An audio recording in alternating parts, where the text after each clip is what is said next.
semuanya, Om Swastiastu, Assalamualaikum, Shalom, Namo Buddhaya, Salam Kebajikan. Tabik pun, kami dari kelompok 3 ingin mempresentasikan hasil diskusi dari kelompok kami. Saya Putu Vinanda Dewi, NIM 119260159. Perkenalkan, nama saya Farhadita Zahra Salsabila, NIM 119260161 dari Farmasi C. Nama saya Al-Hilal Fairasa, NIM 119260162. Saya Inga Maharan Ifu, NIM 119260163 dari kelas Farmasi C. Nama saya Ranti Ulia Marnis, NIM 119260164 dari kelas Farmasi C.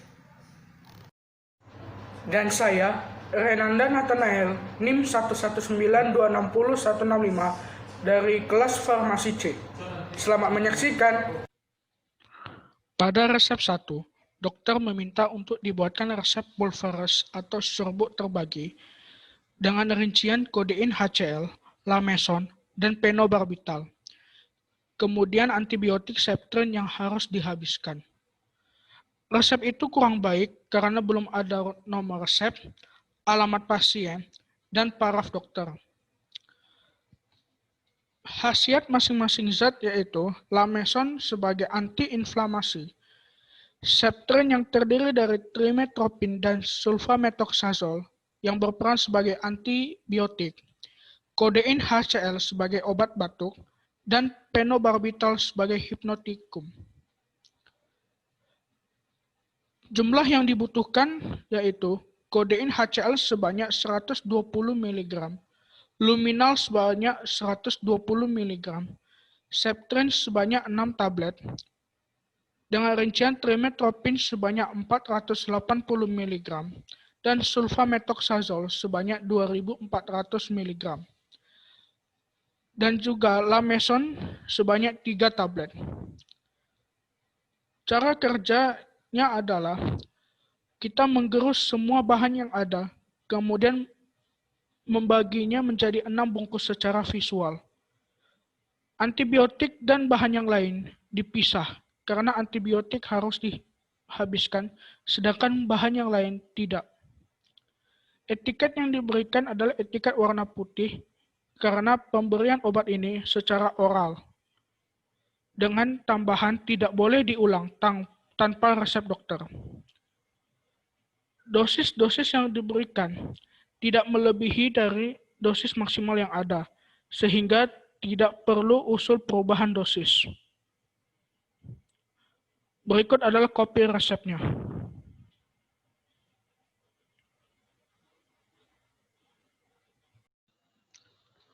Selanjutnya adalah resep 2. Pada resep 2, dokter meminta untuk membuat suspensi dengan kandungan luminal atau penobarbital, PGA, sirup simplex, dan aquades. Resep ini tidak ada unsur alamat pasien. Kegunaan tiap komponen antara lain, luminal sebagai hipnotikum, aquades sebagai pelarut, PGA sebagai emulgator, dan sirupus simplex sebagai pemanis.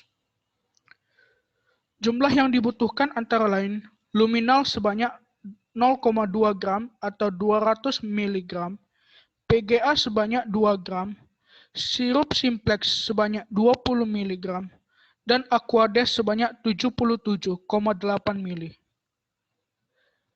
Cara kerjanya adalah dengan menggurus luminal dan menambahkan zat tambahan sehingga membentuk suspensi. Etiket yang diberikan adalah warna putih karena obat tersebut diberikan secara oral, sehingga digunakan etiket berwarna putih. Tambahan etiket adalah kocok dahulu dan tidak boleh diulang tanpa resep dokter.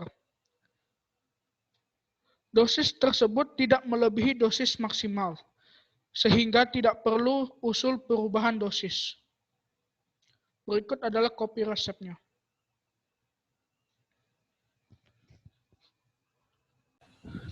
Selanjutnya adalah resep 3.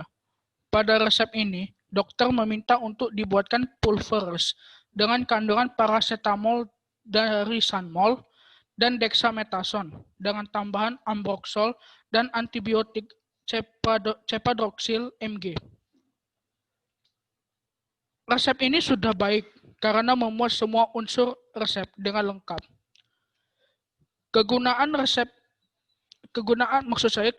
dari setiap obat antara lain cepadroxil mg sebagai antibiotik, paracetamol sebagai analgetik dan antipiretikum, dexamethasone sebagai adrenoglucocorticoid, dan ambroxol sebagai pereda asma bronkial.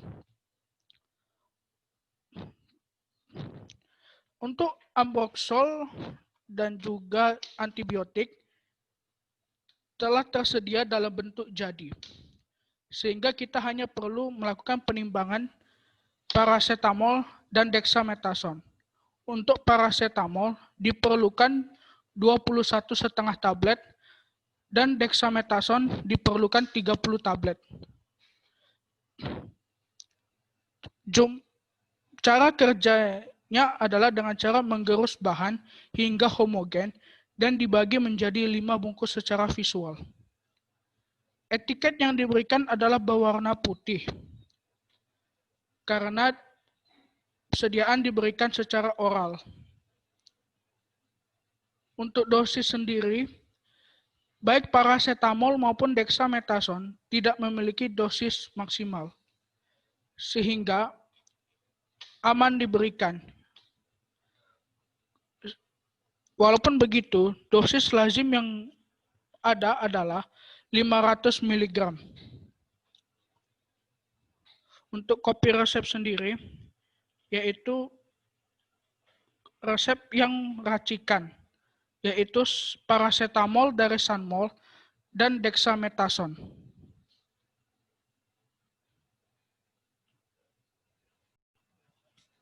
Kemudian analisis resep 4. Pada resep ini, dokter meminta untuk membuat kapsul sebanyak 20 buah dengan kandungan theobromine, salbutamol, glyceryl guaiacolat, ambroxol, dan methylprednisolone. Resep ini tidak ada unsur nomor SIP dokter, nomor resep, dan juga alamat pasien, sehingga resep ini belum dikatakan baik dan benar.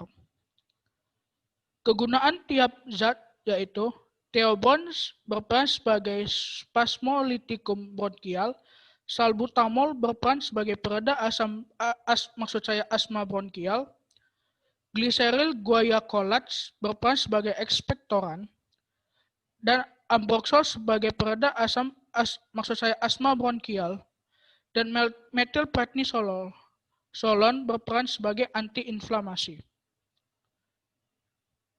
Jumlah yang dibutuhkan antara lain theobromine sebanyak 60 mg, salbutamol sebanyak 20 mg, glyceryl guaiacolat sejumlah 1 gram, ambroxol atau musera sebanyak 600 mg, dan methylprednisolone sebanyak 40 mg. Cara pembuatannya yaitu menggerus bahan-bahan yang ada, kemudian dimasukkan ke dalam cangkang kapsul. Etiket yang diberikan adalah etiket berwarna putih karena obat ini diberikan secara oral. Dengan etiket tambahan yaitu tidak boleh diulang tanpa resep baru dari dokter. Untuk dosis sendiri, dosis yang diberikan dokter masih bisa ditingkatkan karena dosis dalam resep itu masih di bawah dengan dosis lazim. Berikut adalah kopi resepnya.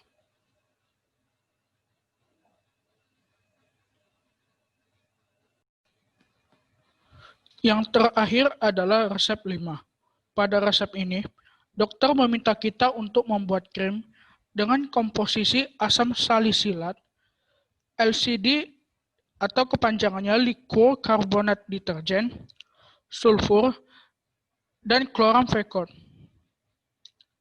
Resep ini tidak Resep ini tidak memiliki unsur usia pasien. Walaupun begitu, hal ini tidak menjadi prioritas. Kegunaan tiap komposisi antara lain, asam salisilat berperan sebagai keratolitikum dan antifungi, sulfur sebagai antiskabies, chloramphenicol berperan sebagai antibiotik eksternal, kemudian LCD atau liquid carbonate deterjen sebagai antiseptik lokal. Kemudian ditambahkan hidrokortisoni asetat sebagai adrenoglukokortikoidum.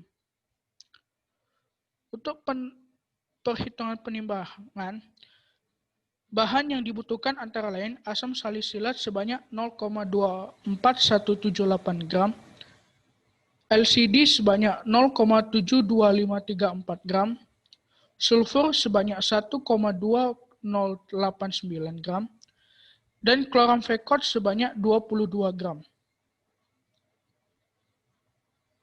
Cara pembuatannya adalah pencampuran dan penggerusan tiap bahan hingga membentuk krim dan memasukkannya ke dalam pot atau wadah. Etiket yang digunakan di sini adalah etiket berwarna biru, karena obat ini merupakan krim, di mana ditujukan untuk pemakaian luar. Dengan etiket tambahannya itu untuk pemakaian luar dan tidak boleh diulang tanpa resep dokter. Dosis tidak perlu diperhatikan karena ini merupakan obat luar. Berikut adalah kopi resepnya. Demikianlah 5 analisis resep dokter dari kelompok 3. Sekian dan terima kasih.